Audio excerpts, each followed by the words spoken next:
Em 1665, Robert Hooke, ao estudar as propriedades da cortiça no microscópio, ele percebeu que ela apresentava espaços, e ele pegou e denominou esses espaços como células, daí a primeira denominação do nome de células. Em 1838, dois cientistas, Schleiden e Schwann, eles propuseram a teoria celular, que define as células como unidades morfológicas, funcionais e fisiológicas de todos os seres vivos. As células são a menor unidade de vida de um organismo. Todas as células elas têm três coisas em comum, não importa qual é o tipo de célula. Elas vão ter as membranas celulares, que separam o interior da célula do ambiente exterior. Tem o citoplasma, que é o material gelatinoso, e o DNA, que é o material genético de todas as células. Existem duas categorias de células. Nós temos as células eucarióticas, que elas têm organelas, isso inclui o núcleo e outras partes especiais de dentro delas. As células eucarióticas são as células mais avançadas e complexas, então a gente tem nas plantas e nos animais. Já a segunda categoria são as células procarióticas.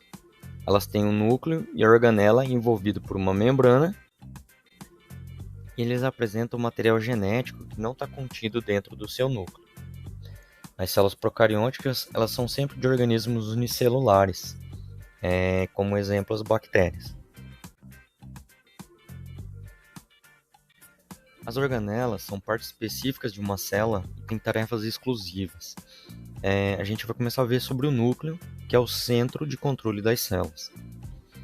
O núcleo ele contém o DNA, que é o material genético, e esse DNA ele faz com que a célula vá fazendo todas as suas funções. A cromatina é um emaranhado onde o DNA se encontra espalhado, ele fica no interior da membrana celular. E quando uma célula está preparada para se dividir, o DNA condensa as estruturas conhecidas como cromossomos. O núcleo também contém o nucleolo, que é uma estrutura onde os ribossomos são feitos.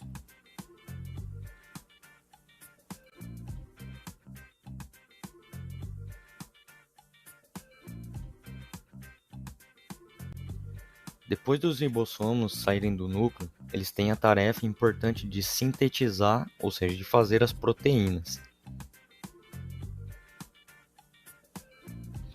Do lado de fora do núcleo, os ribossomos e os restos das organelas ficam flutuando dentro do citoplasma, que é uma substância gelatinosa. Os ribossomos podem ficar livremente dentro desse citoplasma. Existem dois tipos de retículo endoplasmático: o retículo endoplasmático rugoso e o retículo endoplasmático liso. O retículo endoplasmático ele possui uma membrana fechada que permite o transporte de materiais, igual as proteínas, quando elas precisam ser sintetizadas depois dos ribossomos. As proteínas e outros materiais eles saem do retículo endoplasmático por pequenas vesículas, onde o aparelho, conhecido como complexo Golgiense, ele recebe essas vesículas. E as proteínas elas ficam dentro desse Golgi, do complexo de Golgi, onde elas são personalizadas e utilizadas pelo nosso corpo.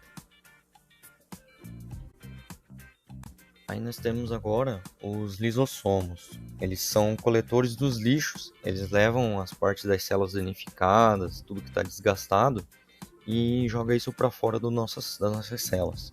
Eles estão cheios de enzimas para fazer essas quebras. Já as mitocôndrias é uma organela que obtém energia das células, tanto animais como vegetais, e elas fazem um processo que a gente chama de respiração celular. Elas fazem as moléculas de ATP, que é energia, e fornecem essa energia para todas as nossas células. Bom, a célula ela precisa manter a sua fórmula. Para isso ela tem o citoesqueleto. O citoesqueleto ele é formado por microfilamentos filiformes, que são feitos de proteínas, e os microtúbulos, que são tubos fininhos e ocos.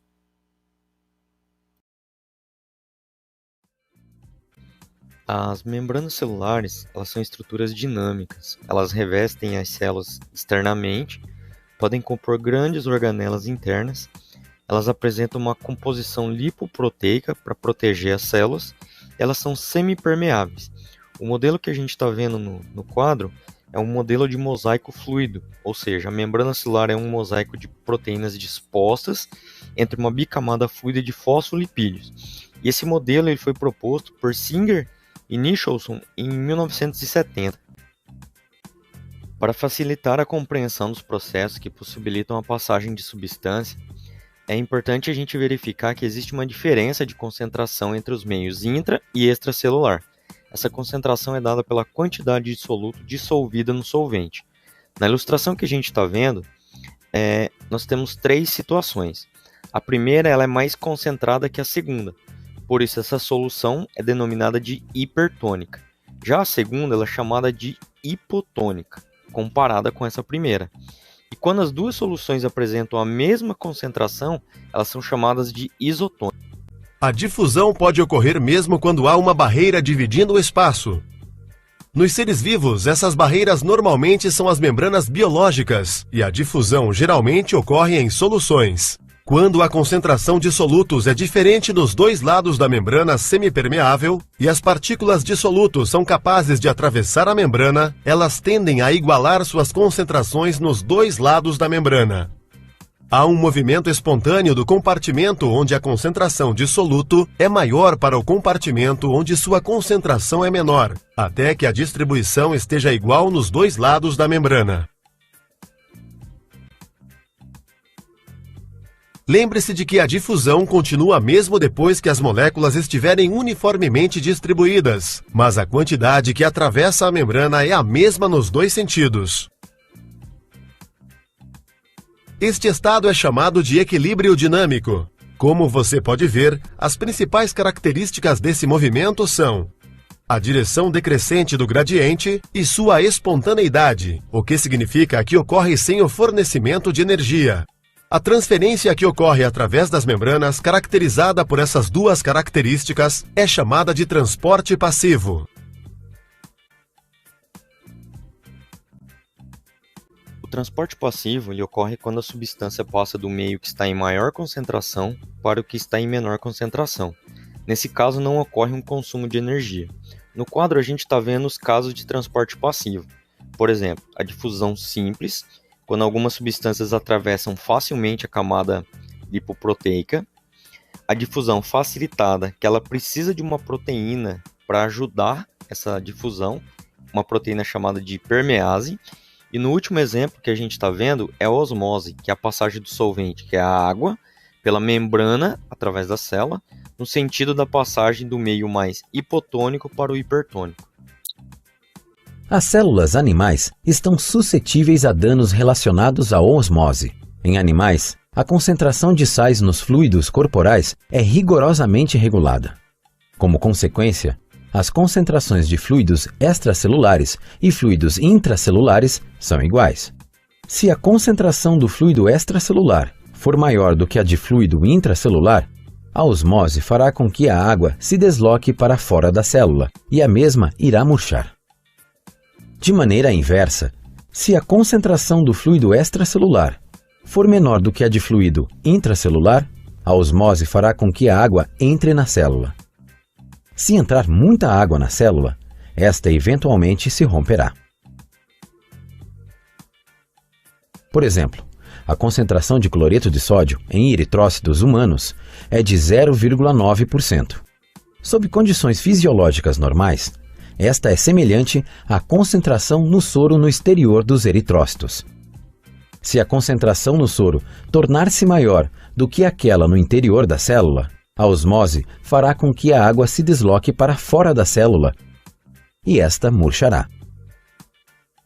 De maneira inversa, uma concentração menor no soro faz com que a célula receba água do exterior. Se entrar muita água na célula, esta eventualmente se romperá. A hemólise de eritrócitos é um exemplo ideal deste processo. Bomba de sódio e potássio. O processo inicia-se com a ligação do sódio presente no citoplasma à proteína transportadora. Essa ligação é possível, pois sua afinidade é alta quando a proteína está nessa forma.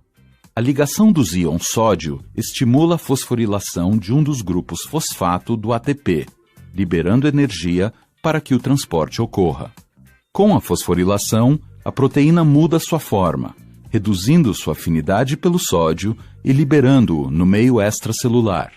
Os íons potássio ligam-se à proteína, fazendo com que o grupo fosfato ligado a ela seja liberado. Sem o grupo fosfato, a proteína volta à sua forma original, com menos afinidade pelo potássio. Os íons potássio são liberados no citoplasma da célula. O ciclo recomeça, pois a proteína volta a apresentar afinidade pelos íons sódio. O transporte em massa é a passagem de macromoléculas que não atravessam a membrana.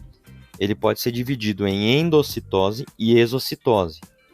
A endocitose ela pode ser ainda dividida em fagocitose, que acontece, são células por meio de expansão das membranas celulares, que são denominados pseudópolis, eles englobam partículas sólidas e são transferidas para o citoplasma. E eles também têm a pinocitose, que por meio de invaginações formadas na membrana celular, que a gente denomina de partículas líquidas, elas são dissolvidas e incorporadas para o meio do citoplasma. Aí essa partícula ela é envolvida por um pedaço de membrana, que é o pinossomo, e ela é liberada no citoplasma. Já a exocitose é o processo de liberação de moléculas grandes para o exterior do citoplasma. Esses materiais eliminados eles podem ser resíduos celulares, originados da digestão de substâncias que podem ser fagocitadas ou pinocitadas.